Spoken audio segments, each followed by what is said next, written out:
continuing our adventure in the Lone Wolf series of Choose Your Own Adventure novels in Book 4, The Chasm of Doom. If you haven't seen the previous 3 stories, you can go back and watch those videos. The story so far for this isn't telling us anything about that particular segment of the story, so maybe you don't need it. But in previous episodes, we were attacked by dark forces, fled to the king, went on an adventure to get the Summer Sword, which is a very powerful weapon. And then after that, we went to go find a traitor who had kind of helped start all of that. So, and we found him, we got him back, and we went back and brought him to justice. So that's a very brief, high-level summary of the things that have happened in the previous items, in the previous books. But now we're going to continue on with this story and the story so far here. So let's go ahead and hear what they have to say. Ruanan is a remote mining province to the south of your homeland, Sommerlund. Nestling between the sullen peaks of the Derncrag and Makan Mountains, the people of this province have long prospered from their toil in the ore-rich mines, living and enjoying their wealth under the protection of their lord, Baron Vanelund. The gold and gems that are mined at Ruanan yield an important source of revenue to your homeland. The heavily guarded convoy of wagons that leave the province and journey to the capital has become a regular monthly routine, a routine that had never been broken until 1 month ago when, suddenly, all contact with Ruanan ceased. A troop of 100 cavalry from the King's Guard were immediately dispatched to investigate the whereabouts of the missing convoy. Their commanding officer, Captain Val, was ordered to report back to the king as soon as contact was made, but he and his men have not returned. They too have disappeared without trace. The king has summoned you, Lone Wolf, last of the Kai Lords, to his citadel at Holmgard. Your quest is to find Captain Val and his men, discover what has happened to the missing convoy, and to uncover the veil of mystery that now hangs over Ruanan. The king has gathered a company of border rangers, a unit of elite scouts, all of whom are skilled in horsemanship and outdoor survival. He has ordered these 50 men to accompany you in the hope that, with your leadership, they may succeed where the larger and more visible force failed. As you and your men enter the royal armory to equip yourselves for the long ride ahead, you glimpse a black crow perched on a window ledge high above. It flies away, but not before a shiver has run down your spine. In Holmgard, the crow is a bird of ill omen. Well, that's no bueno, huh? All right, well, we'll continue forward. All right, so as usual, for every beginning of a new book, we're going to do some character advancement. If you don't know anything about how to actually create a character, so the way this works is when you begin each book, you can either create a new character, or you can take a character from a previous book and just add on to the things that that character has. If you want to see the character creation process, go back to our very first video and you can see how that is done. But from here, we're going to just add a Kai discipline, which is one of the ways that you advance your character as you move through the books. So I have found that I get Sixth Sense quite a lot, and we already have most of these already. So as much as I'd love to try to get another +2 combat by rolling for a sword, you know what? I'm gonna do like I did last time. We're gonna roll, and if we get the sword, we get the sword, and if we don't, I'll just pick a different one. You can call that cheating if you want. Be sure to leave me a comment down below. That helps with interaction. All right, if we get a sword, I'm gonna add a weapon skill for the sword. If we don't, then I'm gonna pick Sixth Sense. So 5. Yes, we got the sword. All right, cool.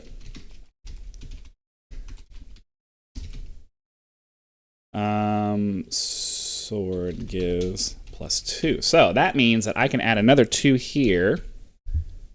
Why is this not working? Oh, okay.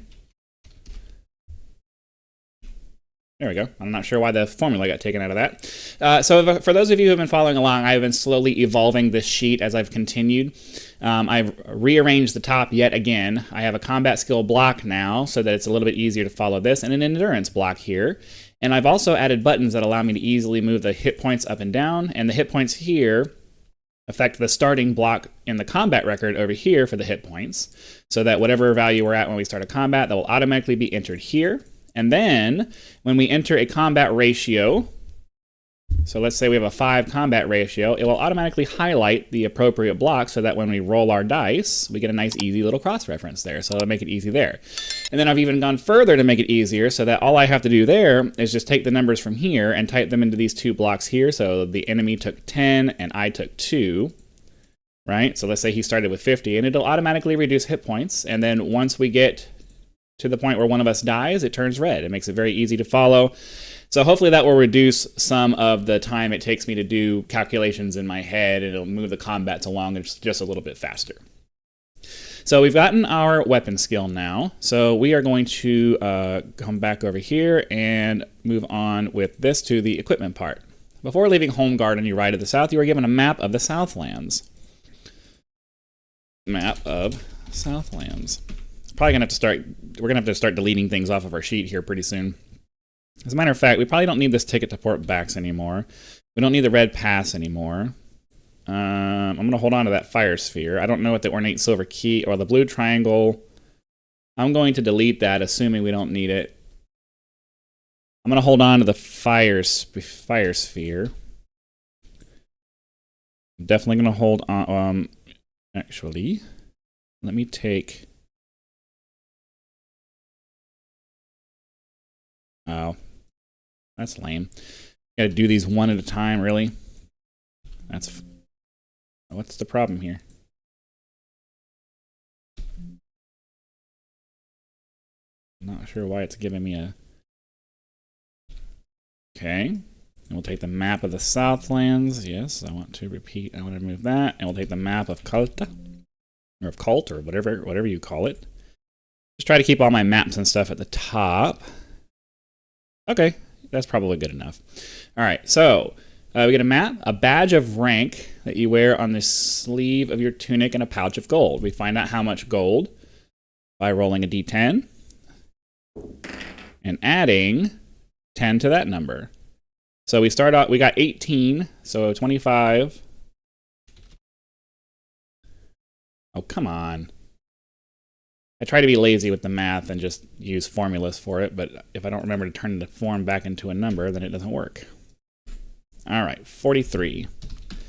We have 43 gold, and we may take your pick of the following items in addition to those you possess. You may take up to 6 of the following.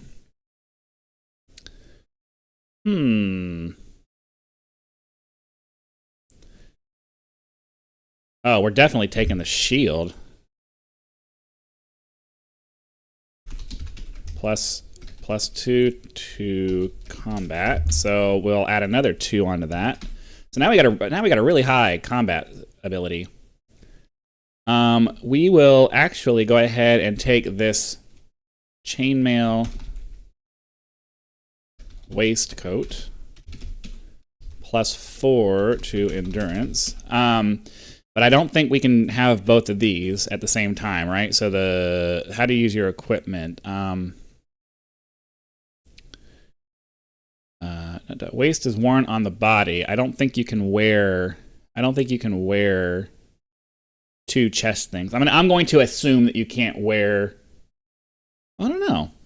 You could wear the coat and then the chainmail waistcoat over that. I'm going to, because that was a typical thing back in the day. You wore a leather coat under your metal armor. So I'm going to assume. It doesn't say anything about it. Doesn't give me any restrictions, so I'm going to assume that we can just add 4 to our endurance. So let's go ahead and do that then. So I actually need to fix the formula for this, I guess. I thought I did this already. Okay, so now we are at 32 max. So that was one item that we took. We'll take the 2 potions of Lomspur plus 4 endurance.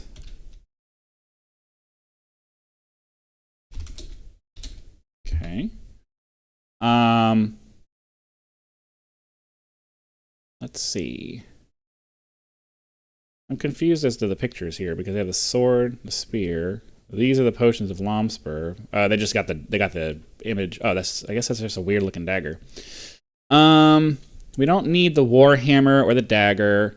We already took the potion of Lomspur. We don't need the sword or the spear. because we have the magic spear here. We can take 5 special rations, I guess. Each of these special rations counts as 1 meal and takes... Yeah, that's fine. Special rations. So 1, 2, 3, 4, 5. That's fine. We'll start off with that. And I guess that's probably it. So we took the shield, the waistcoat, the rations, and the potions, and that's probably enough. We're good. Okay, so if you want any, if you can go back to the first episode to as we read through all of that. We don't need to do that for now. The rules for combat have been well established by now. Go back to the first chapter, or just watch how I do the combat here, and it'll be relatively easy to follow. We can continue on to our mission. So that is it for our character advancement. So we are going to go ahead and continue on with the actual story. So let's get going. For 3 days you lead your brave company of rangers across the lush plains of southern Sommerlund on the first stage of your urgent mission. The flat, treeless fields surround you with a seemingly endless expanse of wheat, so high that even though you are in the saddle it reaches well above your knees. Your horses seem to be swimming through a vast yellow sea of corn that is only interrupted by an occasional track or group of isolated farmhouses. The Southerners welcome your sudden appearance, but you only make the briefest stops for food and rest, neither wishing to risk becoming a burden, nor alarm these good people with your mission. By noon on the 4th day, you reach the pass of Moitura. Here the plains give way to the broken foothills of the Derncrag Mountains. You soon reach a highway, the surface cracked and full of potholes, heading off towards the south. This is the notorious Ruanan Pike. South of the pass, the Ruanan Pike crosses 100 miles of open territory known as Raiders Road. Bandit tribes from the Wildlands and Jyak war bands from the mountains of the west frequently ambush those who travel along the pike, and the regular shipment of gold and gems from the mines at Ruanan have sometimes yielded rich pickings to these merciless robbers. Point and flankers, you shout, and immediately 3 groups of rangers peel away from the column and spur their horses to a gallop. You watch with pride as the expert horsemen take up their scouting positions to the front and side of the company. It is late afternoon when a ranger scout approaches the company from the west. He points towards a craggy outcrop where a thin spiral of wood smoke betrays a hut hidden beneath the overhanging rock. That's a cool little image of the hut, but we're on a mission and we're not going to just randomly bother people for no reason, so we'll continue on. You have ridden less than 5 miles when you see a group of wagons on the highway ahead. They are painted in a gaudy mix of bright colors and drawn by teams of oxen. A huge tasseled banner flies above the leading wagon, which bears the following proclamation. The famous Assager players, troubadours to the imperial courts of Magnamund. Okay, well, I mean, we can stop and ask them some questions. Maybe they can give us some information on the road to the south. You signal to the driver to stop. The wagons halt and a small, moon-faced man in a bright pink tunic throws open the rear door of the leading carriage. He shouts and curses the driver as he descends the ladder, pausing only to adjust the cummerbund that barely covers his huge stomach. Seeing your men, he lets out a strangled shriek and fumbles for a short sword hanging at his side. Bandits! Robbers, he cries, and wrestles to free his sword from its ornate scabbard. A row of anxious faces appears at the wagon windows, but the expressions soon change to a smile when they recognize your Somlanding uniforms. Calm yourself, Yesu, shouts an elderly woman. They are Somlanding rangers. They will not steal your gold. Laughter ripples along the carriages as the little fat man suddenly unsheathes his sword with such force that he spins around and tumbles to the ground. You must forgive Yesu, says the old woman. He means you no harm. Raiders Road has made him a nervous wreck. You question the old woman, asking her where they have come from and their destination. You learn that they are a troop of players and have journeyed many miles from their native land of Cloesia in the east. They last played for the people of Eschner, but it was a disappointing show. It seems that the town was as quiet as the grave. Those who did come to see them were a sad and sorry crowd. They are now bound for Holmgard, and hopefully a more appreciative audience. Light is fading, remarks the old woman. Perhaps you and your men will camp with us tonight? We would deem it an honor, and would be happy to entertain you all with songs and dancing. You notice a hopeful look in the eyes of your men as they await your decision.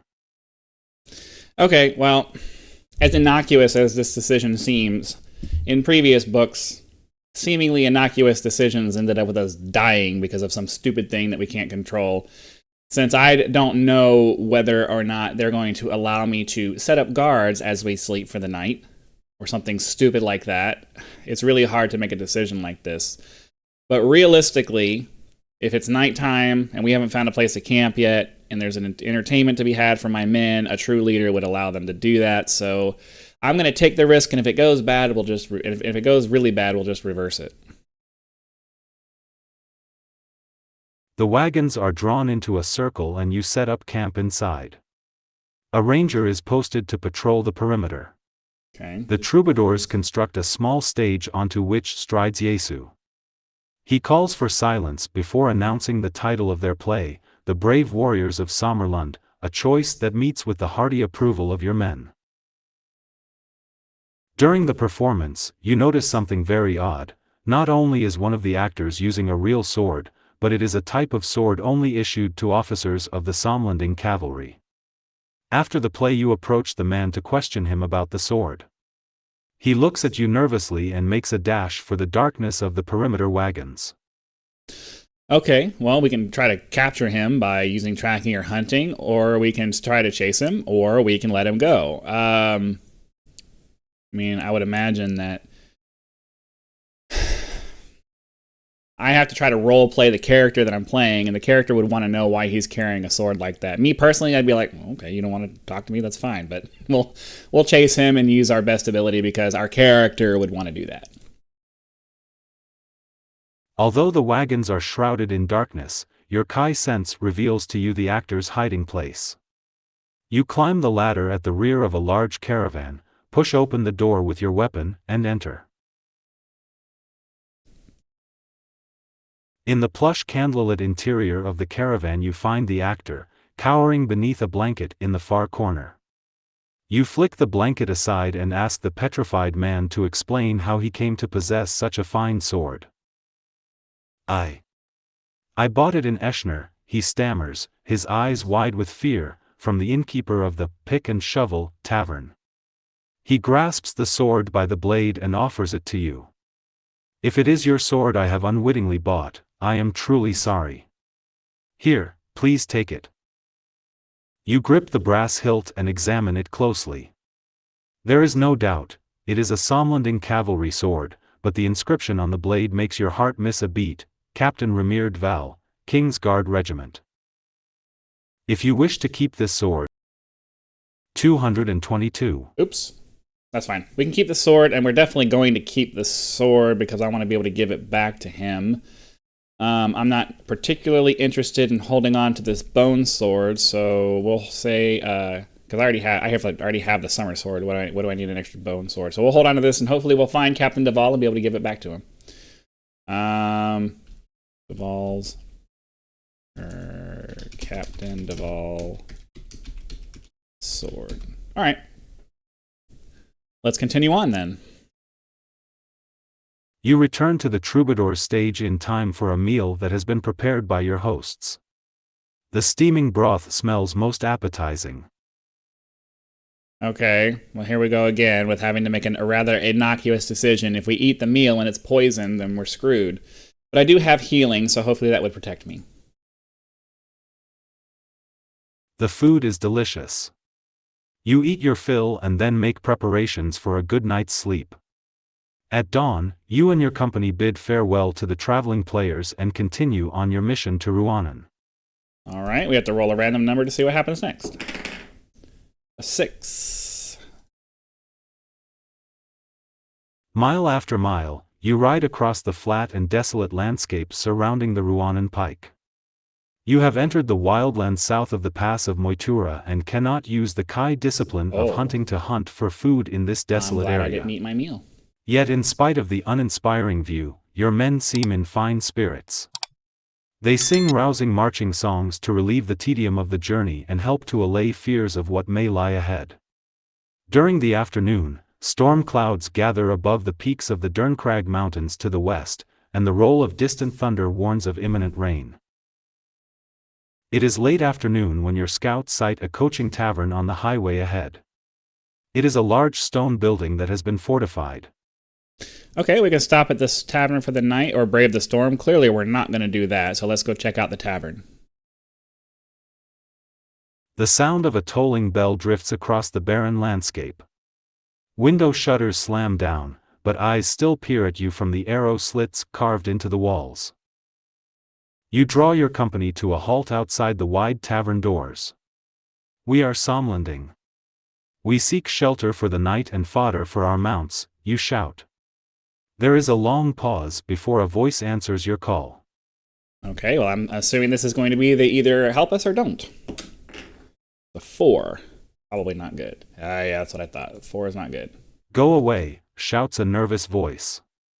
We're a tavern, not a barracks, shouts another. You try to reason with them, but they are adamant. They will not let you enter. You have no choice but to continue along the highway. Great. You have not ridden far when a storm cloud breaks directly overhead and torrential rain crashes down. Within minutes, the dry and dusty highway is transformed into a quagmire. It will be impossible to set up camp in this storm, so you resolve to continue to ride all night in the hope that the storm will soon pass. During your night ride you must eat a meal or lose 3 endurance points. Okay, fine. By morning the rain has ceased, but you and your men are now very tired from the ordeal. Okay.